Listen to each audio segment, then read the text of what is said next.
Eva. I got her out of there, so I'm here to finish people. Darce attempt here could convert to a Japanese necktie. If she can hook that right leg around the leg, she'll drive her left shoulder. She got it! Tatiana Suarez is not a hype fighter. She is one of the most technically dangerous grapplers in women's MMA history.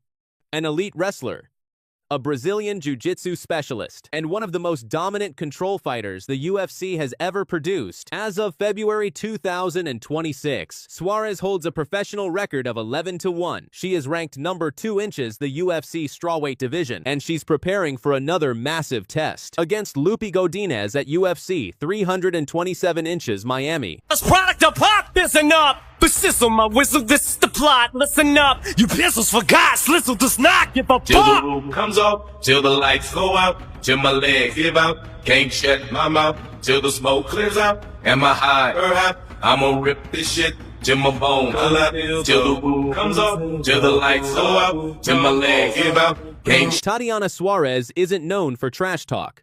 She's known for control, pressure, and suffocating dominance. Most of her wins don't look like fights. They look like survival tests for her opponents. Her grappling style is built around relentless takedowns, smothering top pressure, submission threats, endless cardio. And when Suarez says she's here to finish people, that's terrifying coming from someone who historically breaks opponents slowly. But Suarez's career hasn't been easy. In February 2025, she suffered her first professional loss. A decision defeat to champion Weili Zhang. For most fighters, that moment destroys momentum. For Suarez, it ignited revenge mode. She came back later in 2025 and dominated Amanda Lemos, proving she was still one of the most dangerous contenders in the division.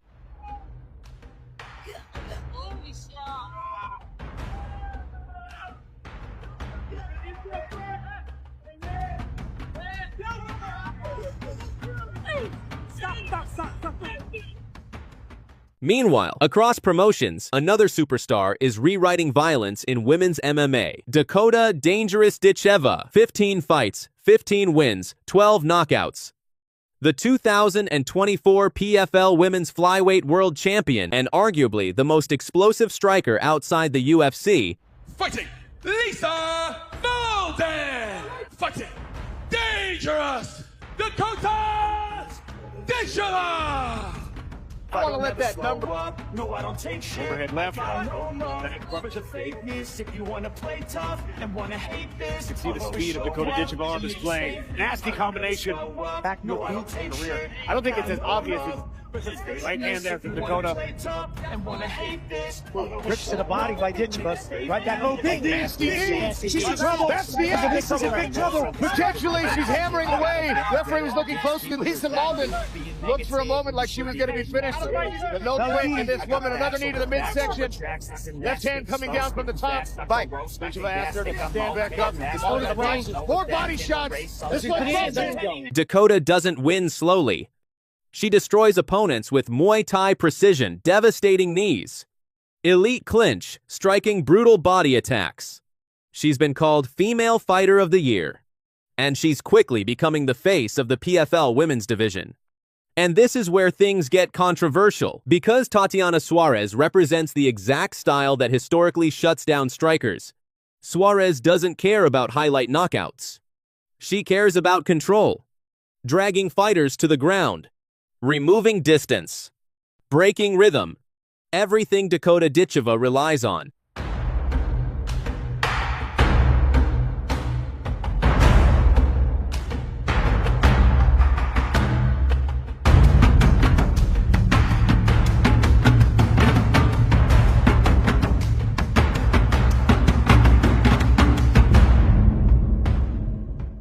Darce attempt here could convert to a Japanese necktie. If she can hook that right leg around the leg, she'll drive her left shoulder. She got it! If Suarez closes distance, Dakota loses her biggest weapon. But if Dakota keeps space, Suarez risks walking into knockout power. This is the classic striker versus grappler war, and history shows that matchup is never clean. It's ugly, physical, and often career-defining.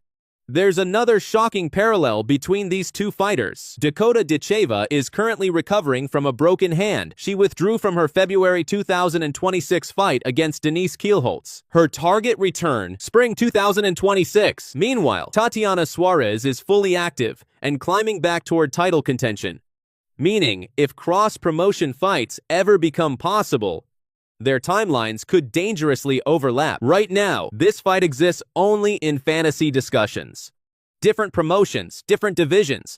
But fans are already talking, because stylistically, this is one of the most fascinating matchups in women's MMA. Muay Thai destruction versus world-class grappling dominance. Speed and violence versus control and suffocation. Tatiana Suarez didn't call Dakota Ditcheva out directly, but when one of the most dangerous grapplers in MMA says, "I'm here to finish people," fighters like Dakota automatically become part of that conversation. Because if these two women ever meet, Dakota wouldn't be fighting another striker. She'd be fighting one of the most relentless grapplers in the sport. And if Suarez can't close distance, she might be facing the most explosive knockout artist of her career. Two unstoppable forces, two completely different paths to dominance. And if they ever collide, women's MMA could witness one of its most brutal stylistic wars ever. Comment below, does Tatiana Suarez's grappling break Dakota Ditcheva, or does Dakota's striking become too violent to control? Tatiana Suarez, once hailed as the future strawweight queen, just got her face planted into reality by Zhang Weili. 4 straight rounds of domination. And now, she's walking back into the fire against Amanda fucking Lemos on Nachi UFC. Vamos, Amanda, vamos! Vamos! Yes! Yeah! Gané! This ain't just a comeback. This is a career on the line.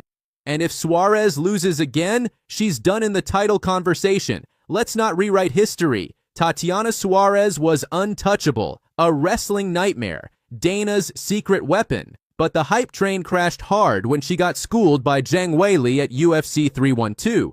Suarez looked lost, slow hesitant, and by round 2, her leg was shot, torn knee again, another surgery. And now, at 34 years old, is she even built for this anymore? Amanda Lemos is the most disrespected striker in the division. She may have lost to Weili, but she bounced back fast 2 wins since, and now she's circling like a shark.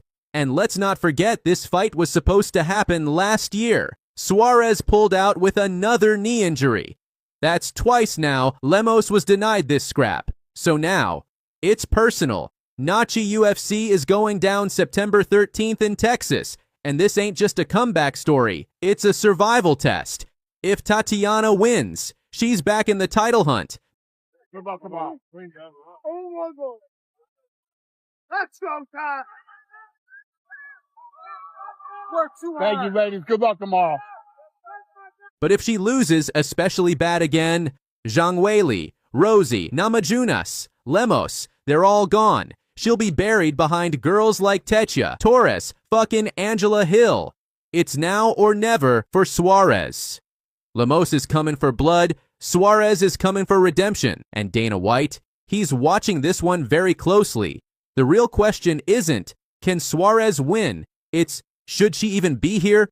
Multiple ACL tears, years on the shelf. And after that Weili beatdown, does she even want it anymore? Or is this just another comeback attempt that ends with a stretcher and a silence, and Lemos, quiet, deadly overlooked? She wants to end Tatiana's story before it even restarts. Tatiana Suarez versus Amanda Lemos. One comeback, one career crossroads, one Noche of war. Who breaks first? Drop your prediction below. And remember, don't blink. Yeah, I think. And then who wins?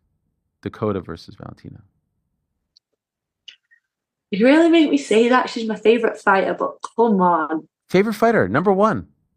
Yeah, she is. She's always been my favorite fighter, Valentina. Wow. Yeah. All time. Yeah, all time. Have you ever told her this? I just think like she's just like an MMA athlete. Like, yeah. What can she not do? Like, she can grapple. If she needs to win by grappling, she can do it. If she needs to strike, she can do it. Like, I mean, so many people thought she was going to get a belt taken off her by the French girl, Manon Fiorot. Oh, you said it quite well. Yeah, people wrote her off with that, and look what she did. She always finds a way to win. I think she's very, very clever. Dakota Efking Decheva, and she just called out the queen of violence herself, Valentina Shevchenko. Let's be real. Everyone thought